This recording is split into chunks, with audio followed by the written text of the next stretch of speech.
Dalam pernikahan, seperti dalam banyak usaha lain, kita tidak boleh meremehkan pentingnya hal-hal kecil untuk berhasil.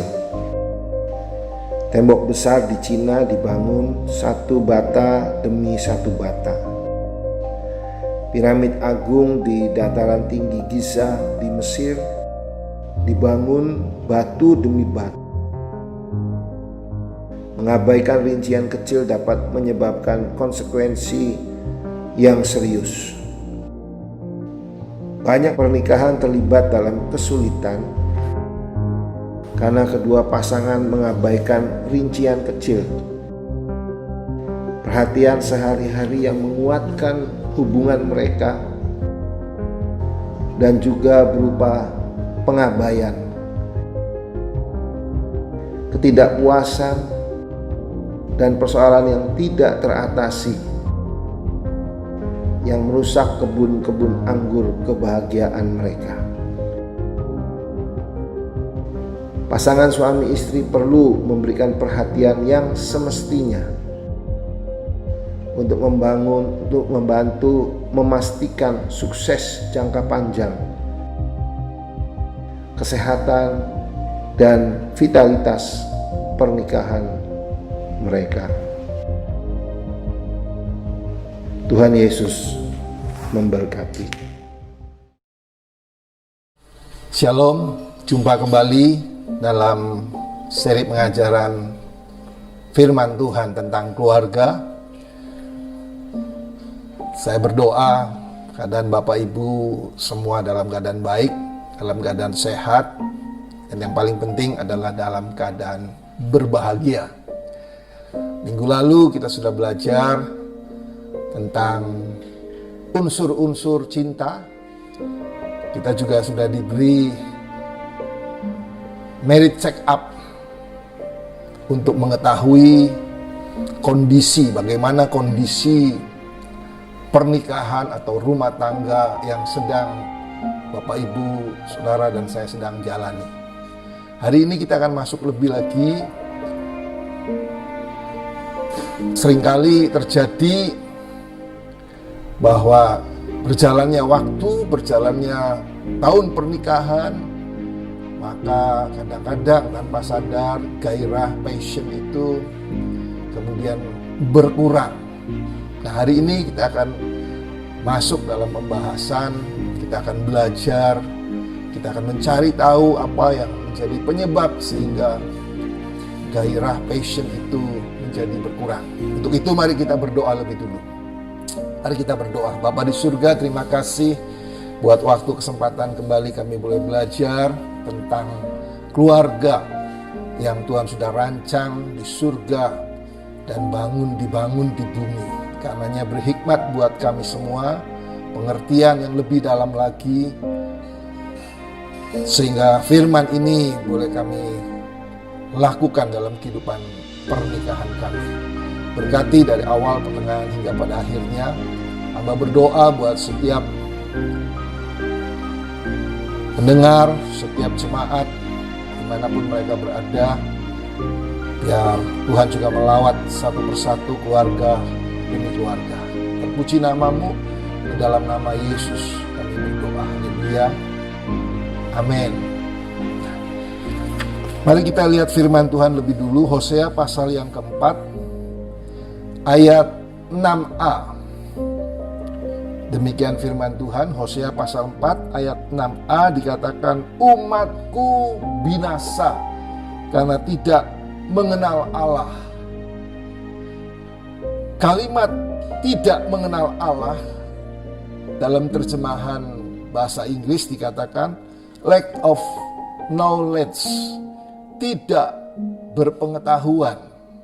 Nah, perhatikan, umatku, bicara anak-anak Tuhan, bicara jemaat, bicara orang Kristen.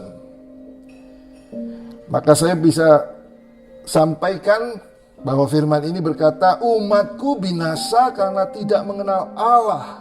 Umatku binasa karena tidak berpengetahuan. Orang Kristen, jemaat Tuhan binasa karena tidak berpengetahuan. Sebab itu saya mau sampaikan bahwa orang Kristen perlu pengetahuan. Tanpa pengetahuan akan hancur, habis, dan binasa. Bisnis tanpa pengetahuan akan hancur. Pernikahan tanpa pengetahuan akan berantakan. Pasangan suami istri harus memiliki pengetahuan yang cukup untuk mengetahui kebutuhan pasangan masing-masing.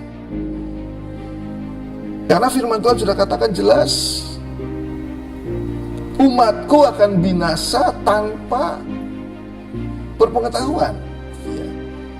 Umatku binasa karena tidak berpengetahuan. Sebab itu pernikahan juga harus dipelajari. Kehidupan rumah tangga juga harus dipelajari. Kehidupan suami istri juga harus dipelajari. Kita harus mengerti masing-masing, pasangan harus mengerti kebutuhan dari pasangannya. Suami harus mengerti kebutuhan istri, istri harus mengerti kebutuhan suami. Ketika kebutuhan itu dicukupi, ketika kebutuhan itu dipenuhi, ketika kebutuhan itu dipuaskan atau terpuaskan, maka saya percaya passion yang menjadi salah satu unsur dari cinta itu akan terus bergairah, itu akan terus bergelora. Sebab itu, mari kita belajar apa yang menjadi kebutuhan suami dan apa yang menjadi kebutuhan istri. Mari kita lihat Efesus pasal yang kelima. Efesus pasal yang kelima, ayat 33. Demikian firman Tuhan, Efesus 5, ayat 33 dikatakan, bagaimanapun juga, bagi kamu masing-masing berlaku, kasihilah istrimu seperti dirimu sendiri. Dan istri hendaklah menghormati suaminya. Saya baca sekali lagi. Perhatikan baik-baik, dikatakan firman Tuhan, bagaimanapun juga bagi kamu masing-masing berlaku, katakan kasihilah istrimu seperti dirimu sendiri. Dan istri hendaklah menghormati suami. Dengan kata lain, saya ingin sampaikan buat saudara bahwa kebutuhan istri adalah dikasihi. Dan kebutuhan suami adalah dihormati. Secara simpel, secara sederhana, secara mudah,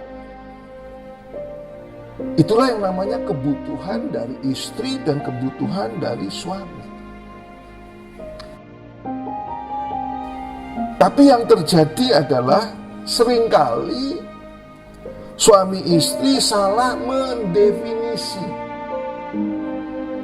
arti love dan respect, love and respect. Seringkali suami istri salah mengartikan, mengaplikasikan love and respect itu. Dikasihi dan dihormati. Sehingga saudara, ketika mereka salah mendefinisi, mereka salah mengartikannya, mereka salah mengaplikasikannya, maka masing-masing pasangan merasa mereka belum mendapatkan apa yang mereka butuhkan. Mereka belum menerima apa yang mereka butuhkan.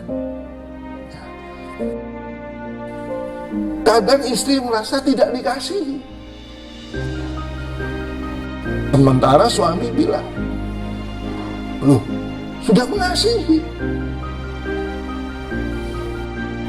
Suami katakan, loh, buktinya aku kerja keras, buktinya aku rajin cari nafkah, giat cari nafkah, bertekun cari nafkah, cari duit. Buat siapa?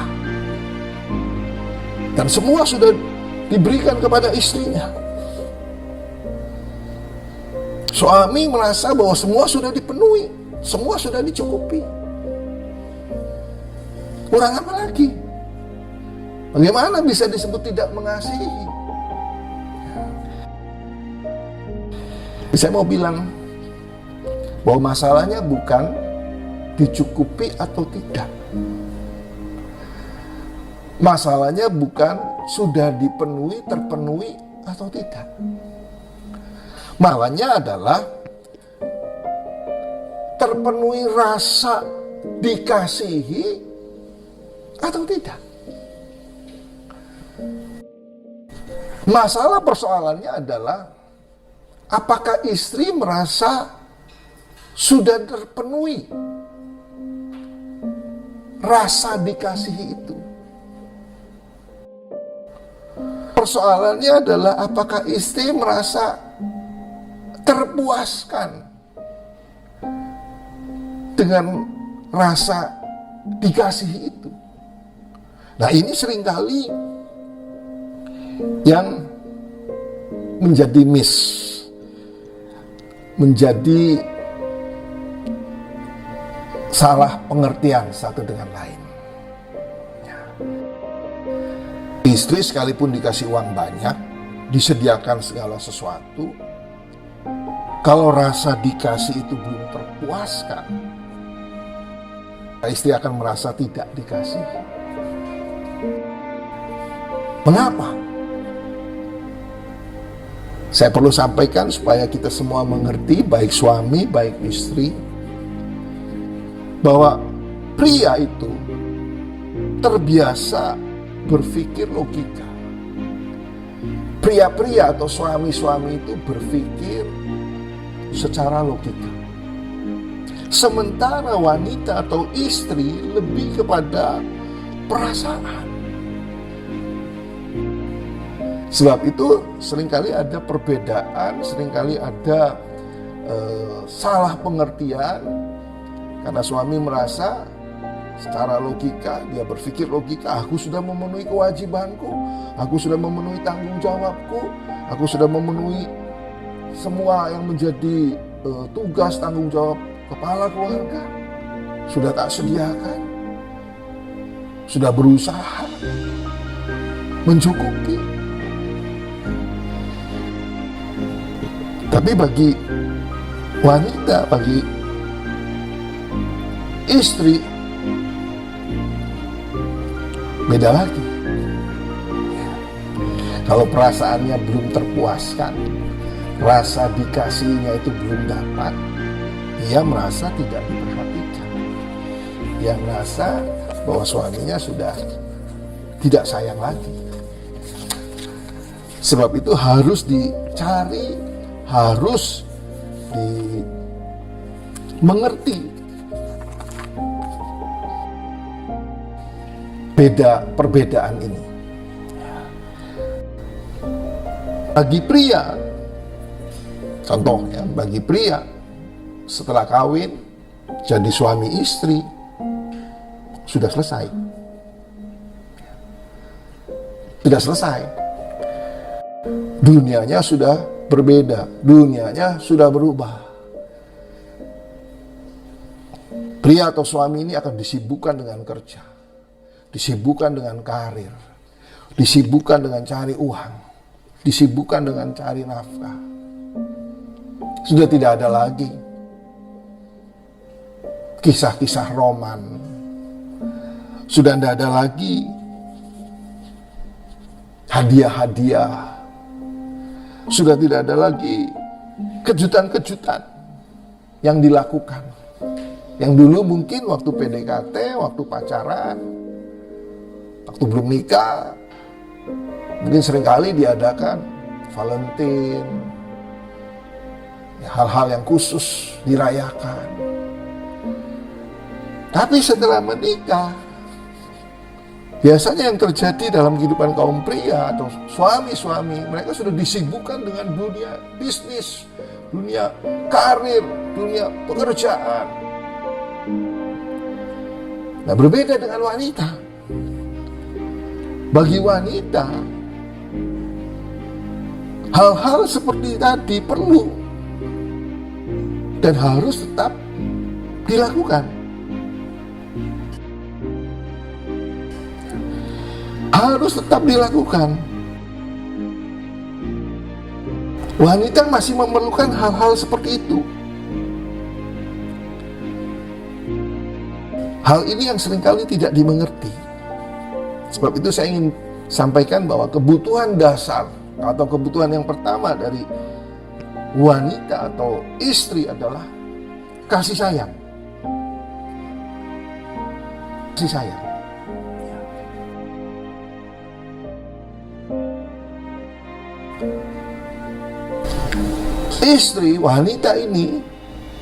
Istri ini masih mengharapkan ekspresi cinta dari pasangannya.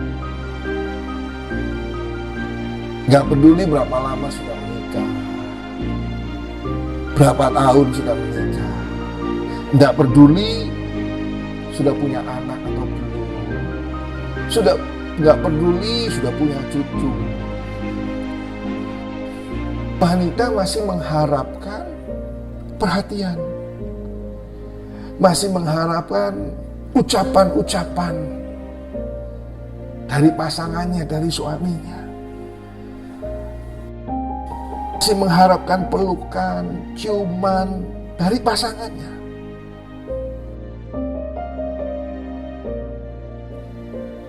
Nah, hal-hal ini seringkali para suami abaikan. Seringkali sudah ditinggalkan lagi.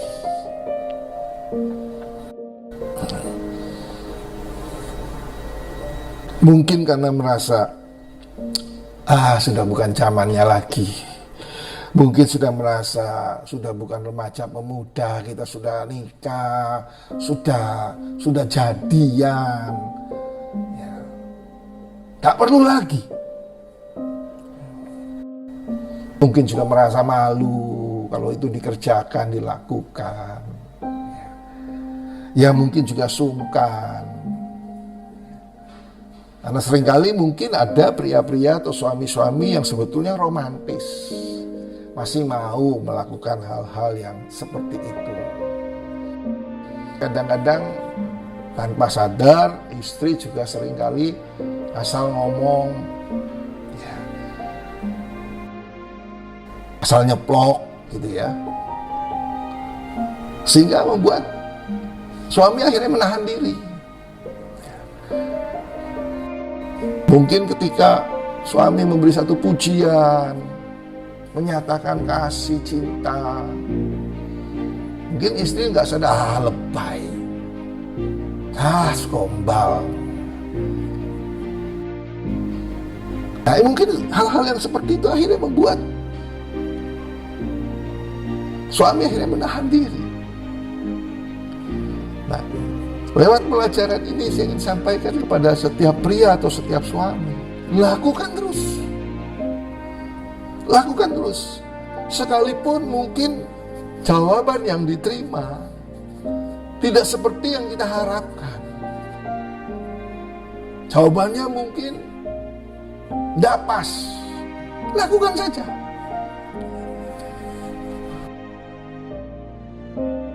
Coba aja. Coba misal, bilang aja, waduh, hari ini kamu kok cantik sekali. Biasanya sang istri pasti bilang, kamu ini apa sih? Seolah-olah tidak terima, seolah-olah tidak mereken. Tapi tunggu saja. Maka nanti sebentar istri pasti cari cermin. Istri pasti cari kaca. Dia akan lihat di cermin. Dia akan lihat di kaca. Artinya Bapak Ibu Saudara, bahwa hal-hal seperti itu memang biasa terjadi. Jangan mengurangi untuk kita tetap memuji pasangan kita. Kita tetap memberi perhatian karena itu menjadi kebutuhan dari seorang istri, dari seorang wanita. Sampai usia berapapun, seorang wanita, seorang istri pasti mengharapkan perhatian, pujian, dan kasih sayang. Yang kedua, apa yang menjadi kebutuhan wanita atau istri yang kedua? Yang kedua adalah kebutuhan untuk didengar. Saya berharap ada suami-suami yang mendengar, yang mengikuti pengajaran online ini, karena ini poin yang sangat penting. Kebutuhan kedua dari seorang wanita atau seorang istri adalah kebutuhan untuk didengar. Nah, ini biasanya kelemahan para pria, para suami. Kita seringkali nggak tahan dengar cerita yang muter-muter dari istri kita. Sebut saja misalnya ketika istri mau cerita tentang tukang sayur. Maka saya percaya cerita itu dari Sidoarjo sampai Surabaya belum tentu selesai. Perjalanan Sidoarjo sampai Surabaya belum cukup untuk istri menceritakan apa yang dialaminya dengan tukang sayur. Dari harga-harga yang mahal, dari sayurannya jelek, belum lagi tukang sayur ini datangnya kesiangan. Oh, ini panjang ceritanya. Panjang ceritanya. Nah, kalau kita para pria, para suami ini berusaha motong, pasti ngangguk. Apalagi kalau pria-pria suami ini ngasih solusi, ngasih nasihatin, ya sudah. Kalau merasa tidak cocok, kalau harganya mahal, sayurannya itu jelek-jelek, ya sudah pindah. Ganti. Cari tukang sayur yang lain. Karena kami kan berpikirnya logika. Tapi saya mau pesan buat para suami, jangan sekali-kali ngasih solusi, nasihat jalan keluar seperti itu. Karena ketika Anda memberi nasihat solusi seperti itu, bukan jadi baik, malah jadi marah.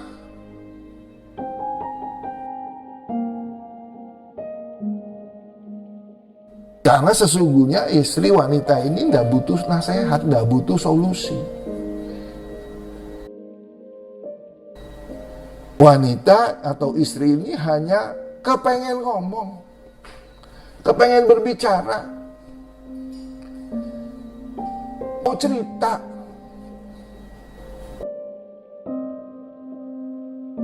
Tujuannya kepengen ngomong aja, kepengen cerita. Nanti besoknya apa yang dilakukan? Ya kembali beli di tukang sayur itu lagi. Dan besoknya akan cerita lagi. Persoalan yang sama. Nah, kadang kita para pria, para suami sudah tidak tahan cerita begitu. Udah Tapi justru itu kebutuhan. Karena ada istilah wanita itu kalau udah 5.000 kata udah puas. Udah puas. Jadi saya mau sampaikan kepada para suami, kalau istri Anda itu mau ngajak ngomong, pas ini mau cerita, nah itu artinya belum 5.000 kata. Jadi biarkan saja dia cerita. Karena dia mau ngomong, karena dia mau menuin 5.000 kata itu. Saya ngasih saran buat para suami, kalau sudah gitu ingat baik-baik, tidak usah dipotong dan tidak perlu kasih solusi, tidak perlu kasih jalan keluar. tidak perlu kasih saran. Karena sesungguhnya wanita, istri tidak membutuhkan nasihat Anda. Dia hanya kepengen Anda mendengar. Dia kepengen bahwa dia pengen ngomong, Anda diam mendengar. Satu-satunya jalan saya ingin beritahu buat para suami. Ketika istri ngajak ngomong, duduk yang manis. Lihat wajahnya. Perhatikan dan dengar baik-baik.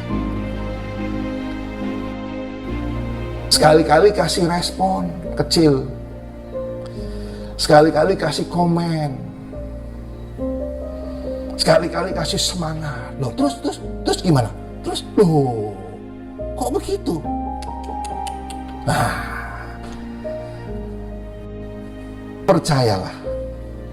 Ya, percaya dengan saran saya. Kalau ini Anda lakukan, maka saya berani jamin 10 menit sudah selesai ceritanya. Tidak ada episode-episode berikutnya. Dan ketika istri Anda tahu Anda memperhatikan, menyimak dengan baik-baik, wah, dia sangat senang. Dia sangat bersukacita. Dia sangat gembira. Dan dia sangat bahagia.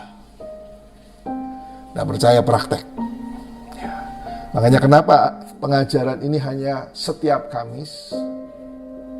Karena saya memberi kesempatan untuk seminggu ke depan suami istri praktek. Suami istri bisa menghidupi pengajaran ini.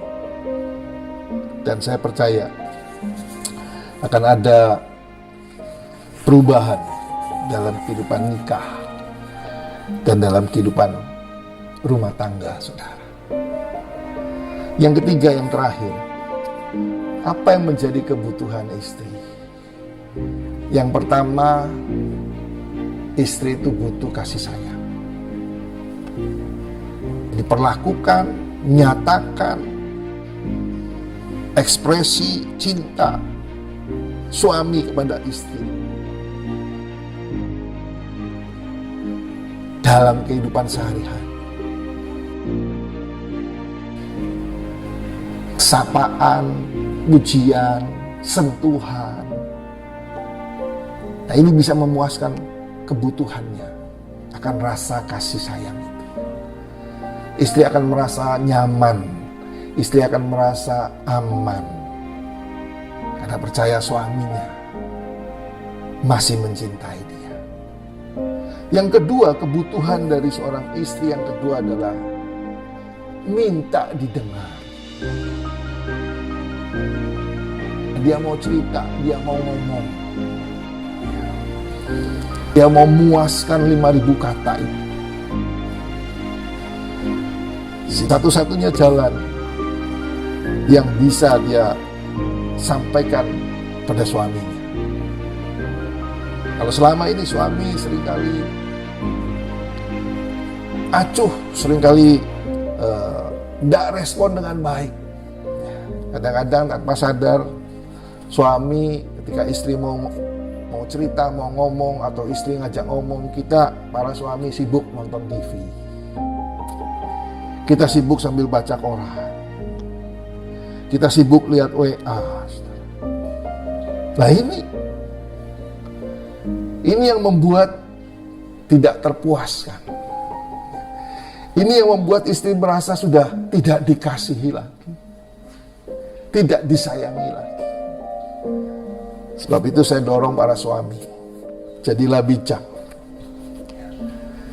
Siapkan waktu, siapkan diri untuk mendengar cerita istrimu. Ketiga, kebutuhan yang ketiga dari seorang wanita atau seorang istri adalah kebutuhan dukungan dalam keuangan. Ini poin ini penting. Ya. Poin ini penting. dukungan keuangan ini sangat diperlukan oleh seorang istri. Istri yang masih karir, istri yang masih kerja, mungkin gak ada banyak masalah. Karena dia masih bisa penuhi keperluan, kebutuhannya, kebutuhan pribadinya dengan keuangan dia sendiri. Tapi ketika istri tidak bekerja, maka dukungan keuangan ini sangat diperlukan. Bukan berarti bahwa istri ini materialistis. Ya. Tapi ini memang diperlukan karena seorang istri itu perlu merasa aman ya, untuk kebutuhan rumah tangganya. Dia harus merasa aman dulu untuk kehidupan ke depannya bagaimana. Kalau dukungan keuangan ini tidak didapat, maka dia akan menjadi gelisah. Dia akan menjadi resah. Karena dia yang sehari-hari ada di rumah. Dia yang sehari-hari yang mengurus rumah tangga. Dia yang sehari-hari yang bertemu dengan anak-anak. Sehingga dukungan keuangan ini sangat diperlukan.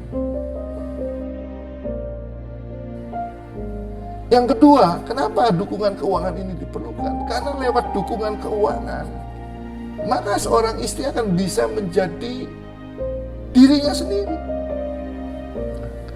Karena apa? Karena dia bisa mencukupkan apa yang dia perlukan, apa yang dia butuhkan. Sehingga dia bisa menjadi dirinya sendiri. Nah, seringkali kita para pria suami lupa bahwa sesungguhnya ada kebutuhan-kebutuhan pribadi dari istri yang tidak pernah kita sadari. Kita pria suami hanya berpikir yang penting ada makan, ada minum, ada pakai, cukup, selesai. Nah, hal-hal lain tidak dipikirkan. Sebab itu lewat pengajaran malam hari ini, saya berdoa para suami boleh dibukakan mata hati rohaninya. Boleh mengerti bahwa sesungguhnya dukungan keuangan juga sangat diperlukan dalam kehidupan seorang istri. Karena dia adalah ibu rumah tangga yang harus mengatur segala sesuatunya dalam kehidupan rumah. Oleh sebab itu, biarlah lewat pengajaran ini, kita para pria suami boleh mengerti kebutuhan istri dan kita boleh melakukannya. Kita boleh memperhatikannya. Saya percaya ada banyak sebetulnya kebutuhan-kebutuhan lain. Tapi 3 hal ini yang paling penting. Kalau Anda para suami mengerti dan memenuhi kebutuhan 3 hal ini, maka saya percaya passion, gairah, suasana hati itu akan terus terjaga. Dan perkawinan saudara adalah perkawinan Kana. Karena ada anggur sukacita, ada anggur kebahagiaan yang akan mewarnai hari-hari kita semua. Saya tidak perpanjang pengajaran firman ini. Biar pengajaran firman ini memberkati setiap pasangan suami istri, setiap keluarga-keluarga, rumah tangga. Mereka menjadi kesaksian mereka menjadi teladan bagi sekelilingnya. Amin. Mari kita berdoa. Bapa di surga, terima kasih buat malam hari ini. Biar pengajaran singkat memberkati setiap pasangan suami istri. Mereka boleh praktek dan mereka akan merasakan kebenaran dan kuasa firman itu, ya dan amin. Keluarga-keluarga dipulihkan, rumah tangga dipulihkan, pernikahan-pernikahan dipulihkan, dan nama Tuhan dipermuliakan. Terima kasih Bapa, berkat-Mu melimpah atas setiap kami, baik hamba-Mu maupun setiap kami yang mendengar. Tuhan melawat dimanapun mereka berada. Tuhan turunkan berkat, damai sejahtera bagi setiap mereka. Terima kasih. Kami angkat kedua tangan kami terima berkat yang datang dari Allah Bapa, Putra, dan Roh Kudus. Di dalam nama Yesus Kristus Tuhan. Haleluya. Amin.